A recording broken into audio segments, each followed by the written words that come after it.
ইরাকে এক নাস্তিকের জন্ম হয়েছিল, মাজুসি নাস্তিক মুলহিদ। সে বলে বেড়াচ্ছিল আমি স্রষ্টায় বিশ্বাস করি না, কারণ স্রষ্টা দেখা যায় না। ইরাকের লোকেরা বলল আমাদের একজন ইমাম আছে, নাম নু'মান ইবনে সাবিত। কি নাম? নু'মান ইবনে সাবিত, যাকে আমরা ইমাম আল আযম আবু হানিফা বলে চিনি। সবাই বলল তুমি যে স্রষ্টারে খুঁজে পাও না, আমাদের ইমাম তোমারে স্রষ্টা দেখায় দিবে। সুবহানাল্লাহ পড়ে। সে বলল ঠিক আছে, তাহলে তোমাদের ইমামরা আসতে বলো। কবে?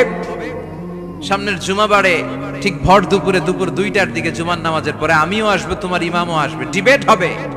দেখি আমি স্রষ্টার বিপক্ষে আর তোমাদের ইমাম স্রষ্টার পক্ষে, দেখি কে জিতে যায়। এই ডিবেট দেখার জন্য হাজার হাজার মানুষ এসেছে ইরাকের কুফা নগরীতে, হাজার হাজার মানুষ এসেছে।